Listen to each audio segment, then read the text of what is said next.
3 महीना हो गया सरकार बने हुए। अभी तक जो भी नियुक्ति पत्र बांटा है ये उन लोगों को बांटा जो ज्वाइन कर चुके हैं। बिहार में महागठबंधन सरकार के सत्ता में आने के बाद से ही पक्ष और विपक्षी दलों के नेताओं के बीच जुबानी जंग जारी है।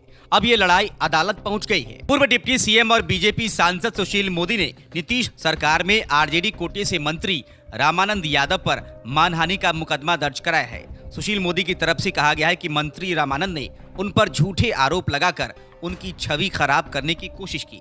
परिवादी सुशील मोदी ने पटना सिविल कोर्ट के मुख्य न्यायिक दंडाधिकारी के कोर्ट में आईपीसी की धारा 499 और 500 के तहत ये मुकदमा दायर करवाया है। सुशील मोदी ने परिवाद में कहा कि मंत्री रामानंद यादव ने उन पर उप मुख्यमंत्री रहते अपनी ताकत का इस्तेमाल कर क्रिश्चियन सोसाइटी की जमीन पर मॉल का निर्माण और खेतान मार्केट की जमीन जबरदस्ती कब्जे का आरोप लगाया है। मंत्री रामानंद यादव पर दायर मुकदमे को लेकर सुशील मोदी गुरुवार को पटना सिविल कोर्ट पहुंचे। इस दौरान उन्होंने मीडिया से बात करते हुए महागठबंधन सरकार पर जमकर निशाना साधा। ऐसा ना कि ये तो बहुत आश्चर्य लगा कि जन्मदिन पर भी केवल 150 लोगों को पुराना नियुक्ति पत्र बांट पाए। 3 महीना हो गया सरकार बने हुए।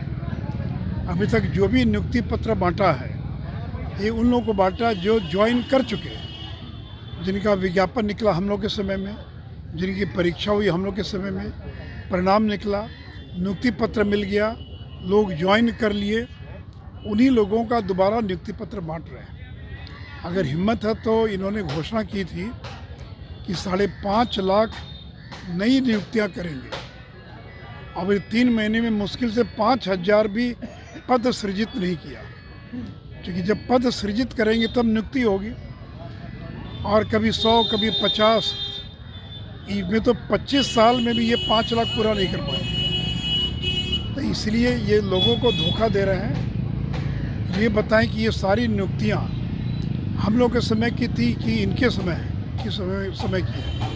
और ये सारे लोग तो ज्वाइन कर चुके, उनको नियुक्ति पत्र मिल चुका, उनको दोबारा नियुक्ति पत्र बांटने का कोई औचित्य नहीं था।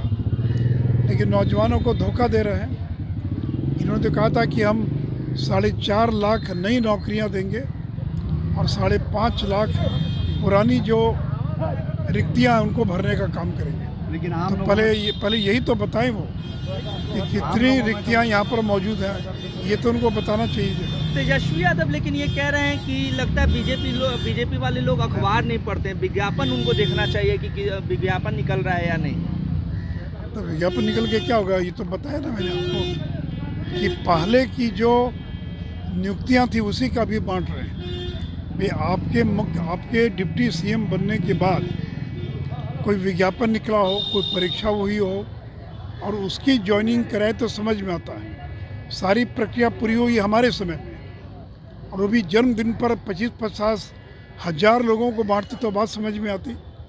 150 लोगों को नियुक्ति पत्र बांट रहे हैं, वो भी बासी पुराना नियुक्ति पत्र बांट रहे हैं। तो देखिए बिहार का नौजवान बहुत समझदार है, और इन लोगों ने जो वायदा किया कि 10 लाख नौकरी देंगे, इसमें ये विफल हो गए हैं।